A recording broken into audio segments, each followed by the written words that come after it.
Welcome to all. I am Satish Kumar. നമ്മളിന്ന് പുതിയൊരു ടോപ്പിക്കുമായിട്ടാണ് മുന്നോട്ട് പോകുന്നത്. പുതിയതല്ല, നേരത്തെ പറഞ്ഞിട്ടുണ്ടായിരുന്നു. നമ്മൾ നേരത്തെ ഒരു 2 എക്സ്പെരിമെൻറ്റ് കംപ്ലീറ്റ് ചെയ്തു. ആദ്യം സിംബേൺ ചെയ്തു, പിന്നെ അതേ സർക്യൂട്ട് ഡയഗ്രം വെച്ചുകൊണ്ട് തന്നെ ആർമേച്ചർ കൺട്രോൾ മെത്തേഡ് ചെയ്തു. അത് കുറച്ച് പ്രൊസീജിയർ മാത്രമേ വേരിയേഷൻ ഉണ്ടായിരുന്നുള്ളൂ എങ്കിലും ചെയ്തു. ഇന്നിപ്പോൾ നമ്മൾ അതേ സർക്യൂട്ട് ഡയഗ്രത്തിൽ മൂന്നാമത്തെ ചെയ്യുകയാണ്. മൂന്നാമത്തെ എക്സ്പെരിമെൻ്റ് എന്ന് പറയുന്നത് speed control of a DC shunt machine by field controlling method. നമുക്ക് ടോപ്പിക്കിലേക്ക് പോയാലോ. സർക്യൂട്ട് ഡയഗ്രാം നിങ്ങൾക്ക് കാണാൻ കഴിയുന്നുണ്ട്. പഴയ സർക്യൂട്ട് ഡയഗ്രാം തന്നെയാണ്. മുൻപത്തെ വീഡിയോകൾ കണ്ടവർക്കെല്ലാം അറിയാം.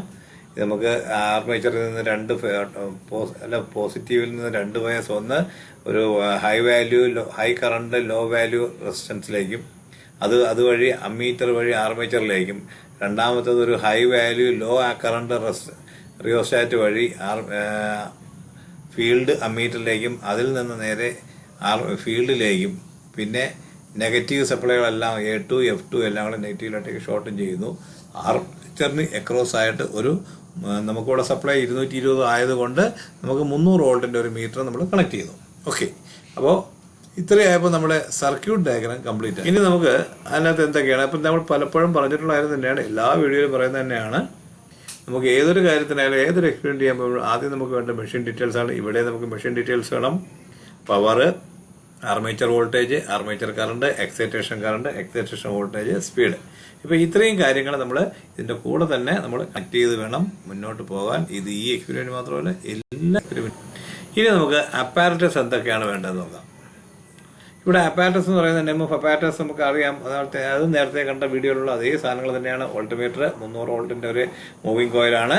അമ്മീറ്റർ 10 ആംപിയർ വരെ മാക്സിമം. ഞാൻ പറഞ്ഞു എന്തുകൊണ്ടാണ് നമുക്കൊരു 1.2 ആംപിയറൊക്കെ ആർമേച്ചർ കറണ്ടിന് വേറാറുള്ളൂ. എങ്കിൽ പോലും നമുക്ക് 5 ആംപിയറോ 3 ആംപിയറോ വയ്ക്കാത്തതിൻ്റെ കാര്യം സ്റ്റാർട്ടിങ് കറണ്ട് ഹൈ ആണ്, നീഡിൽ അങ്ങേ അറ്റം തിരിച്ച് പോകും. അപ്പോൾ അതുകൊണ്ട് നമുക്ക് 10 ആംപിയർ വൈഡ് റേഞ്ച് ആകുമ്പോൾ നമുക്ക് അത്രയും വലിയ ഇഷ്യൂ ഉണ്ടാകുന്നില്ല. അല്ലെങ്കിൽ ലീഡിൽ അങ്ങേ അറ്റത്ത് പോയി തട്ടി അത് വളഞ്ഞ് നശിച്ചു പോകാൻ സാധ്യതയുണ്ട്. അതുപോലെ ഒരു 2 ആംപിയർ ഫീൽഡിന് കൊടുക്കാനായിട്ടും, ഒരു 100 ഓം 5 ആംപിയർ ആർമേച്ചറിന് സീരീസ് ആയിട്ട് കൊടുക്കാൻ റിയോസ്റ്റാറ്റും, ഒരു 320 ഓം 2 ആംപിയർ എന്ന് പറയുന്ന റിയോസ്റ്റാറ്റ് ഫീൽഡിന് സീരീസ് ആയിട്ട് കൊടുക്കാനും, പിന്നെ നമുക്ക് സ്പീഡ് മെഷർ ചെയ്യാൻ 4000-ഓളം സ്പീഡ് വരെ മെഷർ ചെയ്യാൻ കഴിയുന്ന ഒരു ടാക്കോമീറ്ററും ഉണ്ടാക്കണം. ഇത്രയും നമ്മൾ കളക്ട് ചെയ്ത് വെച്ച ശേഷം മാത്രമാണ് ആവശ്യമായ വയറുകൾ വേണം. നമ്മൾ ഇനി നമുക്ക് എക്സ്പെരിമെൻ്റ് പ്രൊസീജിയേഴ്സ് എങ്ങനെയെന്ന് നോക്കാം. അപ്പോൾ നമുക്ക് എങ്ങനെയാണ് വയർ അപ്പ് സർക്യൂട്ട് ഉണ്ട്. ഇപ്പോൾ നേരത്തെ എല്ലാം പറയുന്ന പോലെ തന്നെയാണ്. സർക്യൂട്ട് നമ്മൾ വയറിങ് ചെയ്യുക, തന്നെ നമുക്ക് തന്നിരിക്കുന്ന സർക്യൂട്ട് പ്രകാരം നമ്മൾ വയറിങ് ചെയ്യുക, എല്ലാ കണക്ഷൻസും ഒന്നുകൂടി ചെക്ക് ചെയ്യുക. അതുപോലെ തന്നെ ആ ആർമേച്ചർ റിയോസ്റ്റാറ്റിൻ്റെ എപ്പോഴും മാക്സിമത്തിലായിരിക്കണം, നമ്മുടെ ഫീൽഡ് റിയോസ്റ്റാറ്റ് മിനിമത്തിലായിരിക്കണം സ്വിച്ച് ഓൺ ചെയ്യുന്നതിന് മുമ്പായിട്ട്.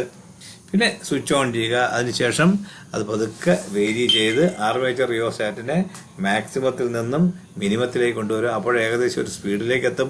പക്ഷേ അതുകൊണ്ട് നമുക്ക് റേറ്റഡ് സ്പീഡ് ആവത്തില്ല.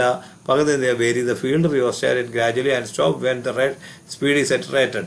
പിന്നെ ഫീൽഡ് റിയോസ്റ്റാറ്റ് പതുക്കെ വേരി ചെയ്യുക. അത് കുറച്ചങ്ങോട്ട് വേരി ചെയ്യുമ്പോൾ നമ്മുടെ സ്പീഡ് ഇൻക്രീസ് ആയി നമ്മുടെ റേറ്റഡ് സ്പീഡിലേക്ക്. അത് കഴിയുമ്പോൾ vary the field rheostat step by step from minimum to maximum. ഇവിടെ നമുക്ക് മിനിമം എന്ന് പറയുന്നെങ്കിലും നമ്മൾ അതിൻ്റെ റേറ്റഡ് സ്പീഡിലേക്ക് എത്തിക്കാനായിട്ട് നമ്മൾ കുറച്ച് വേരി ചെയ്ത് വെച്ചിട്ടുണ്ട്. അതാണ് ഇപ്പോൾ ഞാൻ പറയുന്നത് മിനിമം. അപ്പോൾ ആ മിനിമത്തിൽ നിന്നും മാക്സിമത്തിലേക്ക് പോവുക. നമുക്ക് എക്സാമ്പിൾ ഇപ്പോൾ നമ്മുടെ മെഷീൻ 1500 റേറ്റഡ് സ്പീഡ് എന്നുണ്ടെങ്കിൽ ഒരു 50 വെച്ച് കൂട്ടി 1550, 1600, 1650, 1700 അങ്ങനെ മുന്നോട്ട് പോവുക. അപ്പോൾ പിന്നെ നമുക്ക് ചെയ്യാനുള്ളതെന്ന് പറഞ്ഞാൽ the speed increasing does not exceed the 25% above from the rated speed. അതായത് നമ്മുടെ റേറ്റഡ് സ്പീഡ് ഇപ്പോൾ ഫോർ എക്സാമ്പിൾ 1500 ആണെങ്കിൽ ആ റേറ്റഡ് സ്പീഡിൻ്റെ 25% എന്ന് പറയുമ്പോഴത്തേക്ക് 1875 വരെ, അതായത് നമുക്കൊരു 1850 വരെ എങ്കിലും നമുക്ക് മാത്രമേ പോകാവൂ. അപ്പോൾ 1700, 1750, 1800, 1850 ആ ലെവലിൽ നിർത്താം.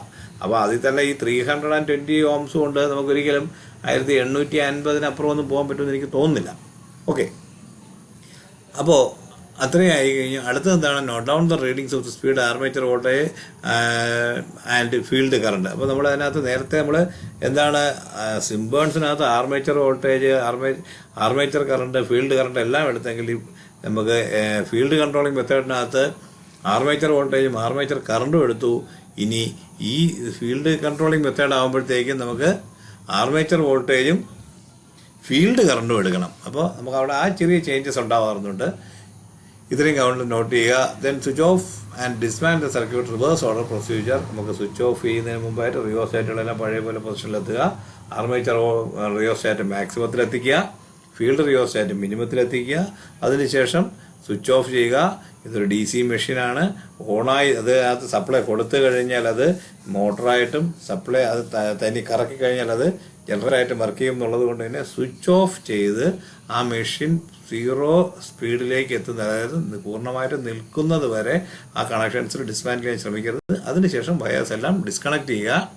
പിന്നെ അതിനുശേഷം നമുക്ക് കിട്ടിയ റീഡിങ്സ് എല്ലാം വെച്ച് തന്നെ നമ്മൾ ഗ്രാഫ് വരയ്ക്കുക. ഓക്കെ, ഇപ്പോൾ ഇവിടെ ടാബുലേഷൻ കൂടെ എങ്ങനെയാണെന്ന് നോക്കാം.